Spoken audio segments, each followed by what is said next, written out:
Preparation for Caleb's lesson, I'll be reading from the 12th chapter of 1 Kings, verse 25 through the end of the chapter. Then Jeroboam built Shechem in the Mount Ephraim and dwelt therein, and went out from thence and built Peniel. And Jeroboam said in his heart, Now shall the kingdom return to the house of David. If this people go up to do sacrifice in the house of the Lord at Jerusalem, then shall the heart of this people turn again unto their Lord, even unto Rehoboam, king of Judah, and they shall kill me, and go again to Rehoboam, king of Judah. Whereupon the king took counsel, and made 2 calves of gold, and said unto them, It is too much for you to go up into Jerusalem. Behold, thy gods, O Israel, which brought thee up out of the land of Egypt. And he set the one in Bethel, and the other he put in Dan. And this thing became a sin, for the people went to worship before the one, even unto Dan. And he made a house of high places, and made priests of the lowest of the people, which were not of the sons of Levi. And Jeroboam ordained a feast in the 8th month, on the 15th day in the month, like unto the feast that is in Judah. And he offered unto them upon the altar. So did he in Bethel, sacrificing unto the calves that he had made, and he placed in Bethel the priests of the high places which he had made. So he offered upon the altar which he had made in Bethel the 15th day of the 8th month, even in the month which he had devised of his own heart, and ordained a feast unto the children of Israel, and he offered upon the altar and burnt incense.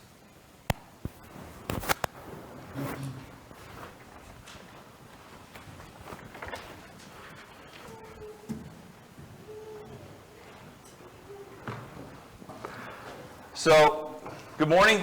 Thank you for having me again. I appreciate the opportunity to be here. This morning, I'm going to do something I don't normally do, which is have a PowerPoint. But it doesn't make sense to talk about a trip to Israel and then you guys just have to visualize everything. That kind of defeats the point of going to Israel, I guess. But this is just the first picture to prove to you that I was actually there. So I didn't get these off Google or steal them from somebody else. But you guys know Tyler. He's preached here a few times. So we were fortunate enough to get to go to Israel a few years ago.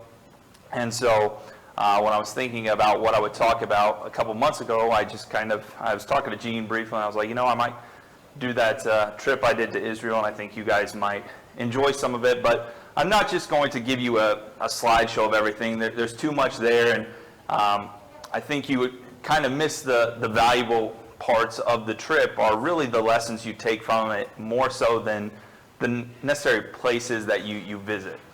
And so I want to talk about 5 places today, and I want to have a key point kind of extracted from each of the places I was fortunate enough to go to.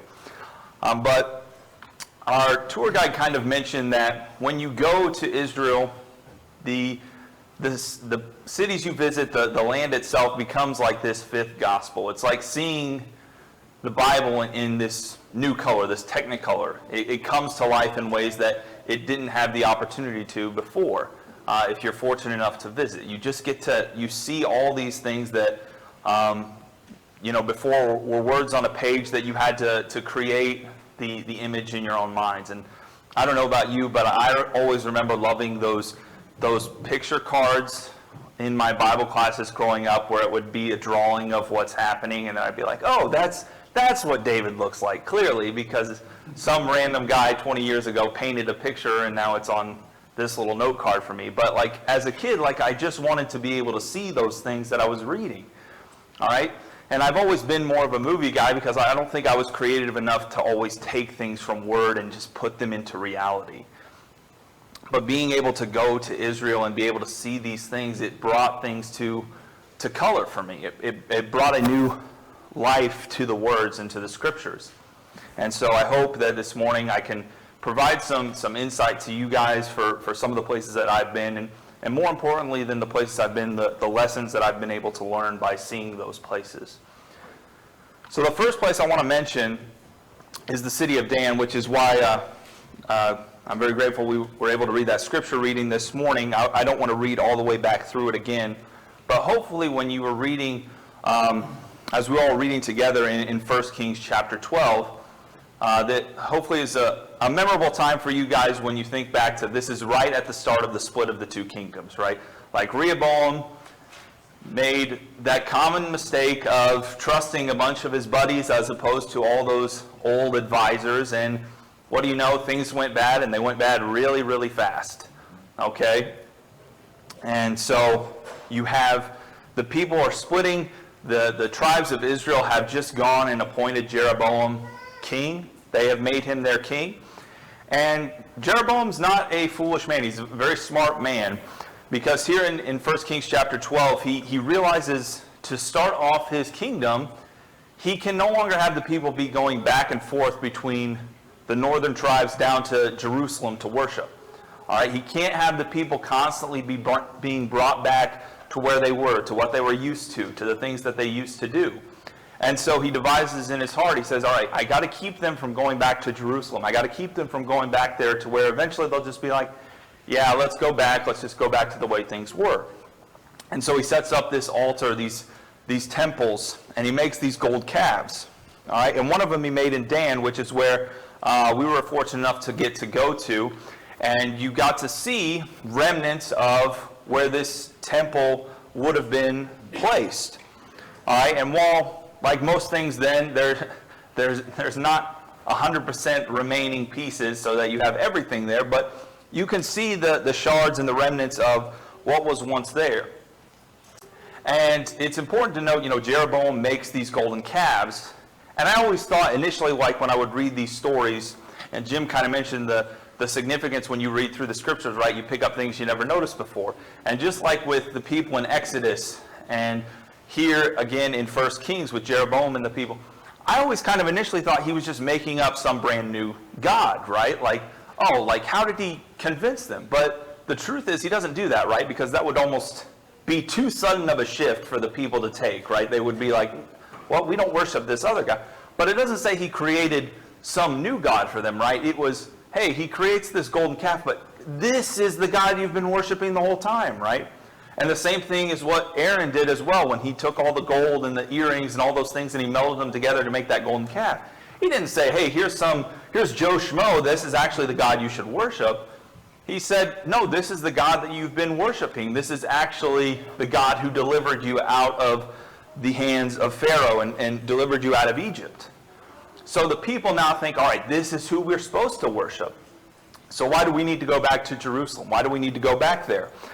And so that's where this would have taken place. And on this is kind of the high point. If you go back, kind of in the back of the screen up by that tree on the left, the top left there is kind of where we're moving. Up at the top would have been where this huge calf was placed. Okay? And to give you a little bit of insight of what it would look like, this is a small version that was kind of placed in the museum in Israel. They have a lot of old artifacts in there. And this is what they kind of theorized the calf would have looked like. This is a very small, miniaturized version of it. It's not this small and when they would have put it up, but something along those lines. All right, and it would have been a very large-scaled calf for the people to worship. All right, and the altars that were set up would have looked something like this. This is a smaller version, but the basic framework of how the altars would have looked would have kind of been like this. But you can see here, this wasn't even taken at Dan. I took this picture somewhere else, but this kind of was a remnant of an actual altar and what they kind of look like. But you can see the man in the background to kind of give you some perspective of this one's not very large, but they give you kind of a framework of how it actually would have been in Dan. I mean, a very large altar, right? So obviously the Jeroboam didn't mold together any metal frames, all right? So that was put there afterwards, but it gives you some perspective on how big the altar would have been. Now, my first point really for this city, this location I visit, is that, and you guys read it already in 1 Kings chapter, this is the people turning their back on God, right? This city really is meant to signify the people turning their back on God because it's located up in the north. I kind of showed that map to begin with. It's up north of Jerusalem. But the significance is where this altar is placed, where the golden calf is placed.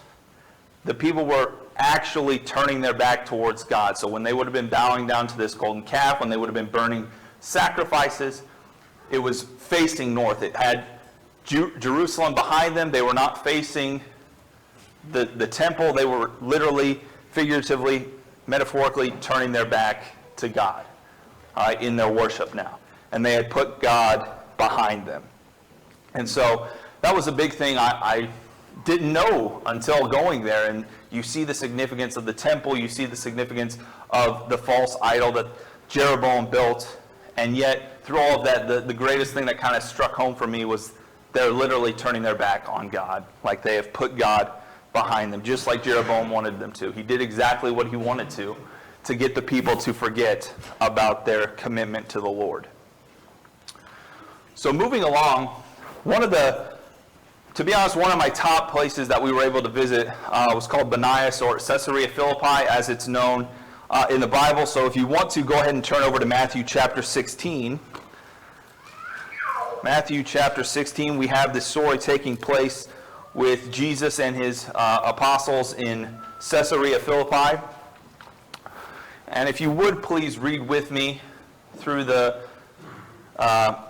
verse 13 through verse 20. So it says, "Now when Jesus came into the district of Caesarea Philippi, he was asking his disciples, 'Who do people say that the Son of Man is?' And they said, 'Some say John the Baptist, and others say Elijah, but others still say Jeremiah or one of the prophets.' He said to them, 'But who do you say that I am?' Simon Peter answered, 'You are the Christ, the Son of the living God.' And Jesus said to him, 'Blessed are you, Simon Bar-Jonah, because flesh and blood did not reveal this to you, but my Father who is in heaven. I also say to you that you are Peter, and upon this rock I will build my church, and the gates of Hades will not overpower it. I will give you the keys of the kingdom of heaven, and whatever you bind on earth shall be bound in heaven, and whatever you have loosed on earth shall be loosed in heaven.' Then he warned the disciples that they should tell no one that he was the Christ." So, here's this story, a very powerful story, right? The time when Peter confesses, "Hey, Jesus, you are the Son of God. You're not another prophet. You're not Jeremiah. You're not Elijah. You're greater than them. You're the Son of the living God." And you think, all right, like even without knowing any context, that's a significant passage, right? This is an important passage, all right, of establishing who is Jesus. But when you give context to where this actually was taking place, which is very interesting if you note, a lot of times when they set the scene for Jesus and his interactions, a lot of times they don't say where he's at, do they? Because it doesn't necessarily matter. And so I think it's significant when we read here that it says they specifically were going into the district of Caesarea Philippi, which would have been a long walk for them, a very long distance for them to travel to get there. But the importance is that in Caesarea Philippi, there is this temple built into a rock mount. All right? And so we were able to visit it, and it's a temple that's in commitment or commemoration of the Greek god Pan. And I had no idea of who Pan was, except for Peter. I know Peter Pan, all right? But I don't know anything about this Greek god Pan. So we go there, and they're talking about this god, all right? And it's all built into this huge rock mountain. I'm really bad about taking pictures. My mom would have scolded me if she was here, but you need to have people there to give, perspective. But it's a lot bigger than it even looks there. Like, I just realized, like, you could look at it as, oh, maybe that's like 8 or 9 feet tall, but it's huge. All right, very massive, very intimidating. All right, and as you get closer, there's this huge rock opening that's there, and they have a picture of kind of what it might have looked like. So some temples that might have been built there to the god, and basically where people would have gone to worship. And you can see the kind of the cave opening on that left side there, where they had a temple that would feed into it, and that's where these sacrifices would be done. So now if you go up close to that cave opening, inside there's this huge rock that's been placed in the center. But what supposed to have happened, all right, is that Pan is some god that was able to go into Hades. He was able to travel there, and he had this great power. And people would go to this temple, and they would offer sacrifices to him. And where that rock is now, there used to be like a pool of water. And what they would do is they would go and they would sacrifice goats or some sort of animal offering.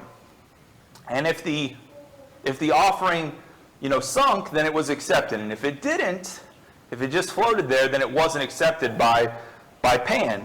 And what people would do if it wasn't accepted is you had to increase the severity of your sacrifice, which people would sacrifice children. All right? Because they felt, all right, I need to pay a greater price in order for my sacrifice to be accepted. All right, so people would go and they would worship this god. All right, all taking place at this rock mount. And so that makes a little bit more importance when we consider where this is taking place and some of the key language that's brought up here in Matthew chapter 16. All right, some of the language that Jesus, uses. But it also, kind of sets the stage for why when you're walking up here and you're seeing this popular area where people would go and worship, where Jesus would say, who do people think that I am? Right? We have all these people going to worship this false god, right? This Greek god who we know, is made up. It's a creation of the minds of men. But Jesus comes here and he says, all right, so looking at this God that people are worshiping and offering sacrifices, who do people say that I am? All right, and the significance starts to show up when Peter says, oh, you're the Son of the living God. All right, you are the living God's Son. You are a God who is real compared to this false God, right? And then Jesus uses some language that ties in with what I was saying about the background of this Greek god. Notice what he says in verse 18. Upon this rock, right, seems to match well with the fact that we're at this rock mount, right? Maybe coincidence, maybe not. But then the language of the gates of Hades will not overpower it. So we have this Greek god who is specifically tied to this power to enter into death, enter into the Hadean realm. And yet Jesus is talking about building a church, building a kingdom that is not going to be overpowered by death, that will never enter into death. It will last forever.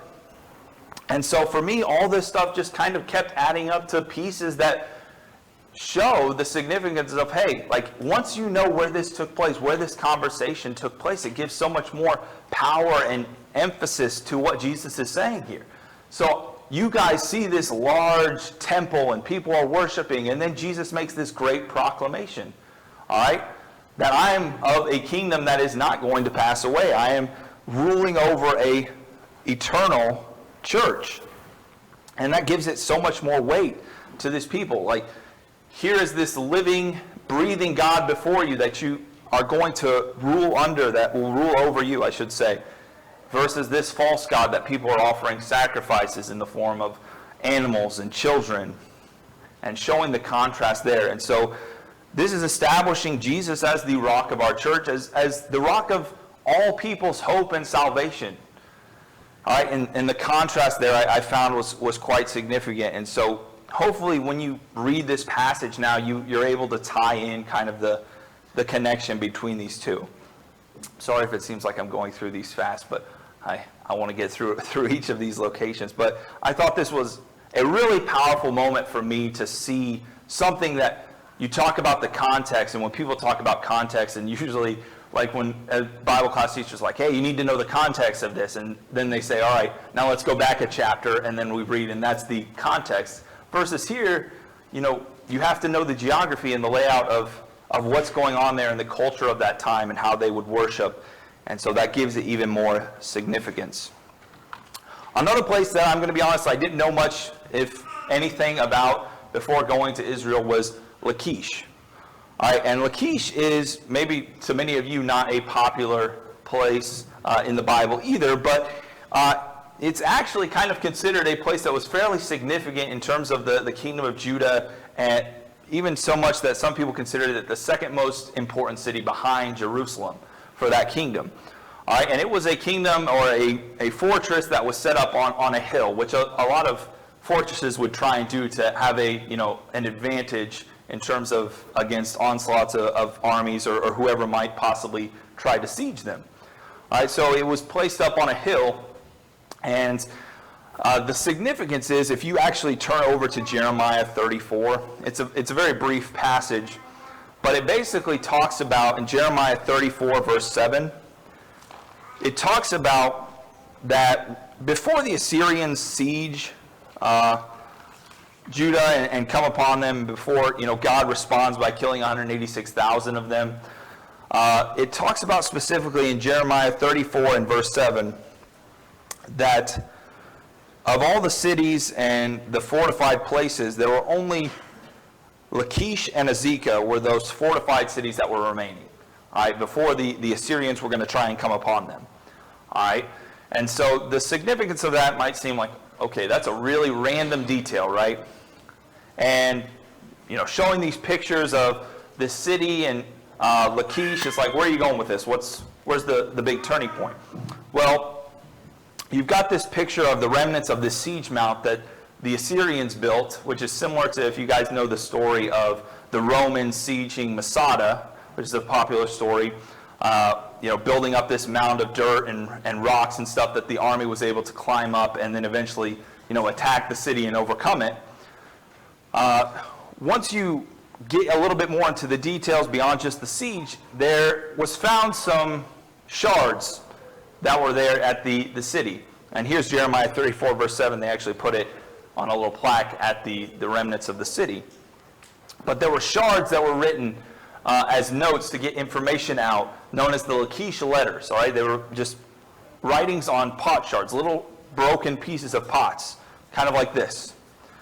All right, and what they wrote on those letters, was trying to get a message out from the city. And what it says there, one of the inscriptions that they were able to translate says, "May my Lord be appraised that we are watching for the fire signals of Lachish according to all the signs which my Lord has given, because we cannot see Azekah." All right, now I'm going to be honest, like if I'm just sitting here and that was read to me, I'd be like, once again, what's the point? Who cares? That seems so insignificant. But this location, this story, this moment, for me, the point is the confirmation of history and the Bible, right? Or history confirming the Bible. Because you have such a small, insignificant detail otherwise, right? You have written in Jeremiah, hey, when the Assyrians come and tried to siege Judah, there were two fortified cities left. There's Azekah and there's Lachish.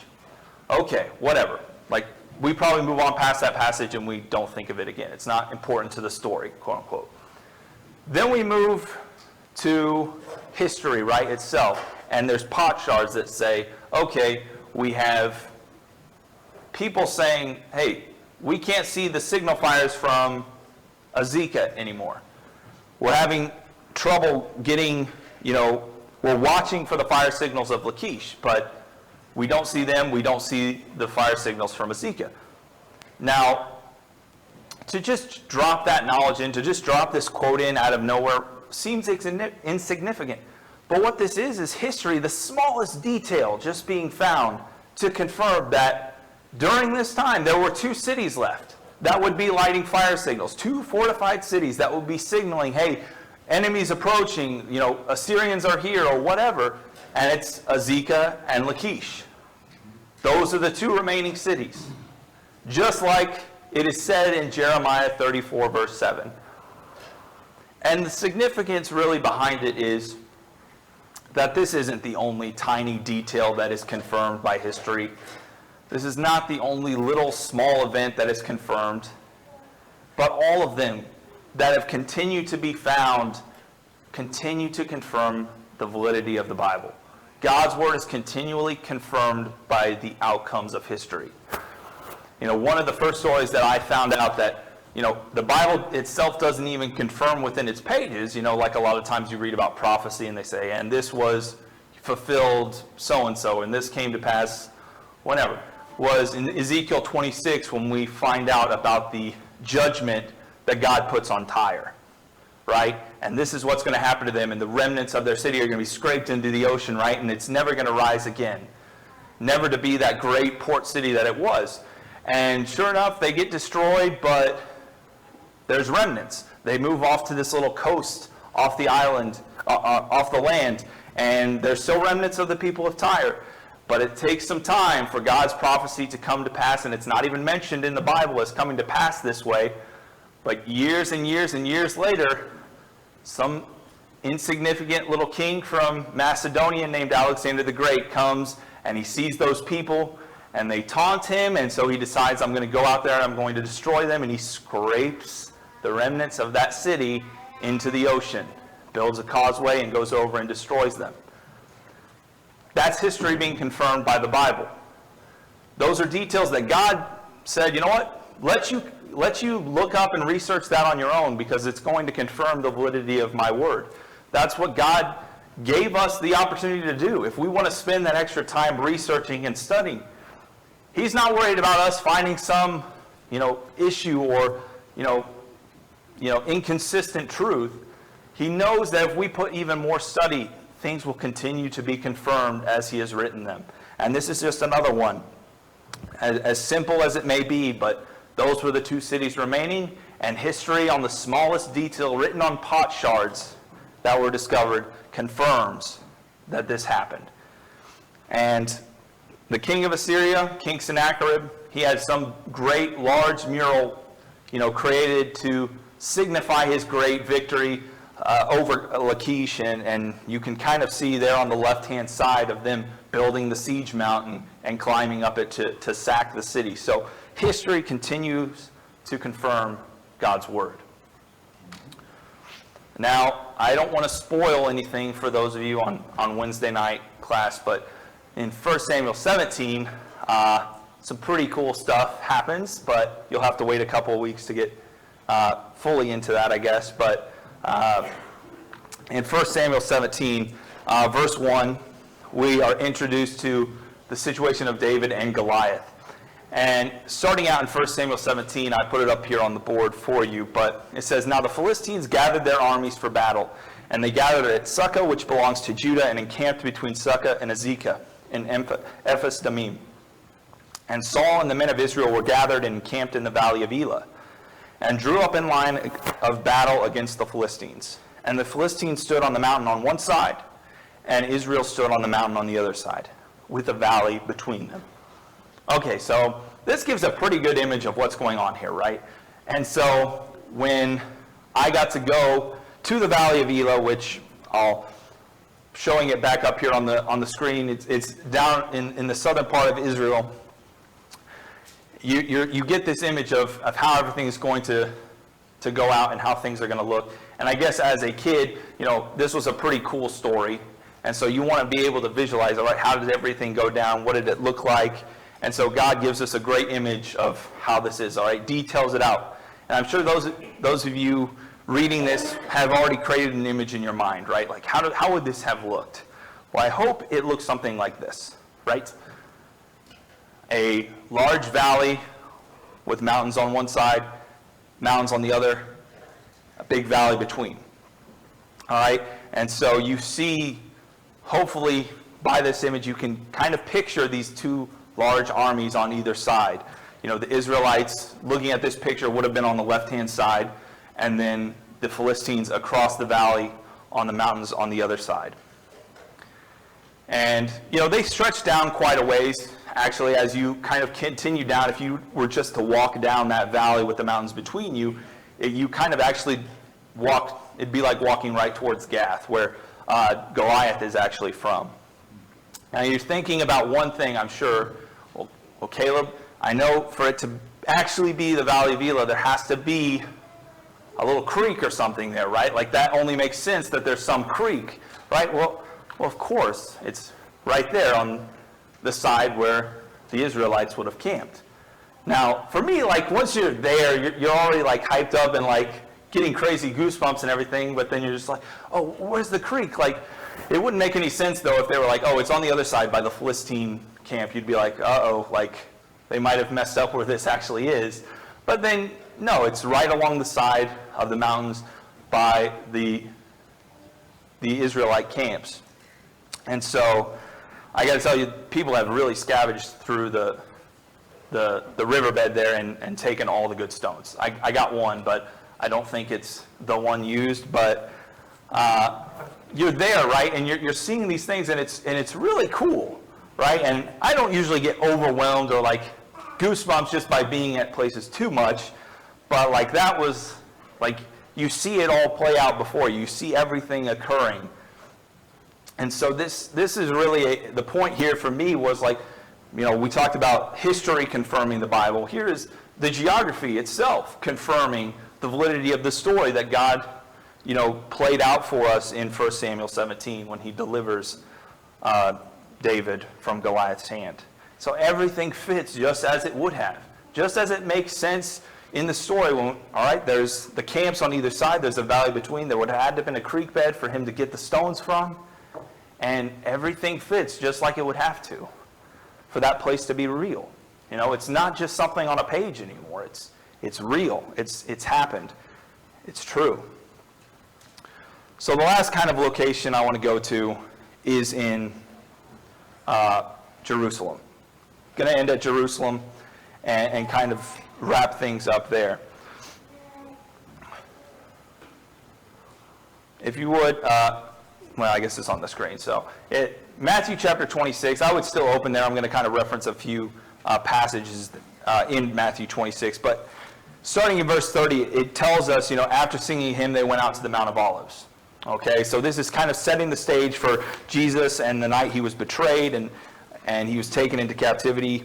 And so we're going to kind of set the stage for how everything's going to go. So in verse 30, they go out to the Mount of Olives. This is the scene from the Mount of Olives. All right, you get a great look at the city. All right, so you're up on this mountain and you can see into the city. Actually, where Tyler and I were sitting for that picture was up by the Mount of Olives, and you kind of that gave us a little bit of a greater look at, the Golden Dome and a lot of the popular locations in Jerusalem. But here you can kind of see out and into Jerusalem, but you also see down there at the bottom is the Garden of Gethsemane. So it's kind of this place that sets the stage for everything that's going to happen. You can kind of see the path of how things are going to go, going down this steep hill into the garden, and then eventually he's going to be led up into the city when he is taken captive. All right, so in verse 30, we set the stage for where he starts. If you jump down to verse 36, all right, so after they've done this, right, after they've prayed, after they've joined together up at the Mount of Olives, it says in verse 36 of Matthew 26, it says, "Then Jesus came with them to a place called Gethsemane and said to his disciples, 'Sit here while I go over there and pray.'" Now, part of that ties into me is that it's like a, 5-10 minute walk to Gethsemane from here. But that makes sense also, considering this is all happening at night, right? This is later in the evening, and they're walking down from the mountain to the garden. It makes sense that, we're not on the Mount of Olives and then it's a 6-hour walk over to the Garden of Gethsemane, right? It makes sense that things are placed, close together, and it's logical how the things transpire. All right, so kind of going along with the geography confirming the story here, just like it did for David and the Valley of Elah. But after he goes from the Mount of Olives, he's going to be walking down. If you look at the bottom of the screen, that's actually where a bunch of tombs are for Jews that have been buried there. And then, but kind of where you can see the vegetation and the trees and things, that's kind of where you would walk down into the Garden of Gethsemane, which is that heavily treed area down at the bottom. And when you get there, you see a lot of these very old olive trees, which Gethsemane actually means olive press. Okay, so, which I'll get to why that's actually significant also in a moment. But you have these very old trees, some of them, a couple thousand years old, all right? And they're huge and very, very old looking, I would say. I'm not a, super knowledgeable on trees, but they look pretty old. All right, so, and it's this very, kind of flat, very calm area. And like with everything over there now, there's a church that's been built there, and so you don't have the full grasp of how it would have really felt like, back in Jesus' time, but you could definitely see how it would be a place where people would go for, quiet and calmness. And so when Jesus comes here and he prays, right, and let's just go ahead and read, starting in verse 38, all right, verse 37, I should say, picking up where we finished. It says, and he took with him Peter and the two sons of Zebedee and began to be grieved and distressed. Then he said to them, my soul is deeply grieved to the point of death. Remain here and keep watch with me. And he went a little bit beyond them and fell on his face and prayed, saying, my Father, if it is possible, let this cup pass from me. Yet not as I will, but as you will. And he came to the disciples, and he found them sleeping, and he said to Peter, so you men could not keep watch with me for 1 hour? Keep watching and praying that you may not enter into temptation. The spirit is willing, but the flesh is weak. He went away again a second time and prayed, saying, my Father, if this cannot pass away unless I drink it, your will be done. Again he came and found them sleeping, for their eyes were heavy. And he left them again and went away and prayed a third time, saying the same thing once more. Then he came to the disciples and said to them, are you still sleeping and resting? Behold, the hour is at hand, and the Son of Man is being betrayed into the hands of sinners. Get up, let us be going. Behold, the one who betrays me is at hand. All right, so we have this story here, very popular story, right, of Jesus going and praying on our behalf, actually, as much as his own in the garden. And so Jesus is praying, and it's this significance that I didn't really see of Jesus doing it 3 times, right? Where he goes and prays, comes back to the disciples, tells them, hey, wake up, goes back again, prays again. Comes to them again, goes back again, prays again. Does that 3 times. All right? 3 is a common number. Maybe that's the only matter to it. But what I found out when I went over to Israel is we went to this little Nazareth village where they kind of have a setup now similar to like how we have over here, where places kind of, dress up in costumes and have like old times and, show you how things used to be. And while we were at that village, they had an olive press, okay? Because in Nazareth, there's a lot of olive trees, and they, pressed out the olives and kind of showed it how it would have been done back then. But the significance is they pressed out an olive 3 times. So they would press it out, and that first oil juice that they would get, that was the most valuable, right? That was the virgin olive oil that would be used. And then each time after that would kind of be used for less and less significant things. But it was pressed out 3 times because you use it all. All right, you use up as much as you possibly can. And so when you talk about Jesus coming to a place, which name means olive press, you've got the olive trees, and then you talk about an olive being used to its maximum by pressing it out 3 times. You talk about Jesus Christ here in his most, struggling moments, right, where he's giving up everything of himself, where he's being, to the point of death, right? He's grieved to the point. You see this process just like that of an olive, where he does it 3 times, right? Each time he's continuing to press more and more and more of himself out, all right? For us, Jesus is continuing to give more of himself until there's nothing left, until there's nothing more of him to give. And so I think that's a powerful illustration of Jesus giving everything for us here. Before he's eventually going to carry that out on the cross, this is Jesus really emotionally at his peak, preparing himself for that moment. But the last thing that isn't really, as I kind of show you the pictures here, isn't really can be portrayed necessarily by the geography too much, but as you're like imagining Jesus out here in this weak moment where he's grieving, where he's pouring himself out, right? And he's praying to God. The disciples are sleeping. They're not on their tiptoes or anything like that. Well, you imagine after Jesus has gotten done praying, right? The people, the soldiers that Judas is going to bring with him, right? To siege Jesus and to take him back and have him eventually be tried and to be killed.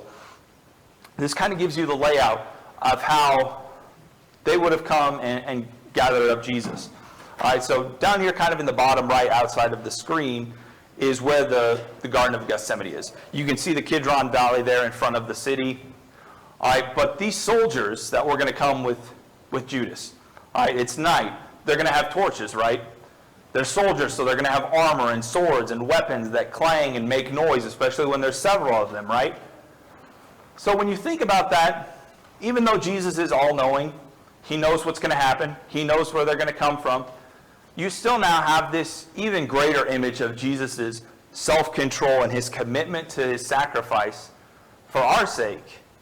Because Jesus has to stand there knowing, hearing, seeing these people come for him. And now, like, for me, it just, well, we try and as much as we can to remind ourselves of the significance of Jesus' sacrifice and him giving himself for us. It's still crazy to imagine a man seeing his death coming and literally just standing there waiting for it, right?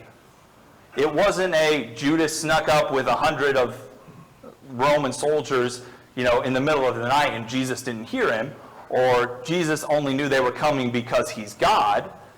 Anybody would have been able to see the torches. Anybody would have been able to hear these men coming. This wasn't a group of ninjas coming in the middle of the night, right? Like, Jesus heard them. Jesus saw them. Jesus could see them coming. And the significance is he stayed there anyway. He waited anyway for us.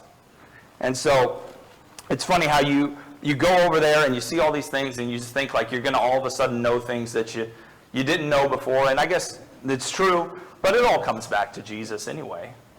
When you go over there, it all just comes back to the garden, the cross, the tomb. It all comes back to the same place. Hopefully you have greater appreciation by seeing these things, but in the end, it still comes back to we worship a Savior, a true living God who came, who died, who was resurrected for us. And because of that, we have hope. And it's funny when you go there, obviously like Mount Calvary and the tomb, and that's all this popular stuff, but you kind of go there and you realize like it's almost like it's too crazy to believe the idea of like, all right, this is the rock that was used, and then here's this little slab of rock that smells because like this is where they anointed him, and now people bring ointments and stuff, and people are practically worshiping it. They're like just kind of like laying all over it and praying and things like that. And then like the tomb is like 30 yards away, and you're kind of just like, all right, so he was killed 20 yards that way, anointed right here, and then he was buried like 15 yards. You're kind of thinking it's a little too convenient. And then you're thinking, who cares, right? Who cares whether or not this is the right spot? The guide that we had actually, he's like, hey, I just wanted to let you know before you get your hopes up that when you go see the tomb, it's empty. So regardless of what tomb it is, regardless of where it was, how big, how small, how nice looking, it's empty. And because it's empty, we have a goal in life, we have a dream that can be fulfilled by committing ourselves to Jesus Christ, and we have life eternal promised to us because of that empty tomb. Because he's conquered death, we ourselves have the opportunity to overcome the grave as well. Because death no longer holds power, death no longer has that sting. So praise be to God for that. Amen. So I hope that this morning you picked out something from here that maybe going forward you can use in your understanding of the scriptures that can enlighten some of these passages for you. But I also hope that you don't feel you don't have to see it. We don't have to walk that ground. We don't have to touch those things. It was a blessing to be able to go there, but God's word is enough. God's scripture, the words he has left for us, that the truth is there. And every bit of validity that we need continues to be confirmed, whether it be by history or geography or whoever. Time will only continue to confirm the truth that is the Word of God. And so you can take that to heart. You can be encouraged by that. And so whether you get to walk there or not, you can know that Jesus Christ walked those places. He spoke to those people. He did those miracles. And now he sits at the right hand of God, and he rules over this church today for us. And so that's an encouragement to me, and I hope to you as well. But if maybe you don't feel like you're in that place, that relationship with God that you need to be in, that you don't have that confidence that maybe you did when you began this walk with Christ, maybe you're trying to revitalize it, or maybe you don't feel like you've ever had it. The church is here to support you. If you want to make that commitment, you've never made the commitment to Christ, there's the opportunity today. I know that this church cares for each and every one of its members. You have shown me that in the brief time I've had the opportunity to know you. So I hope if you have need or need prayers that you come forward now as we stand and sing this song.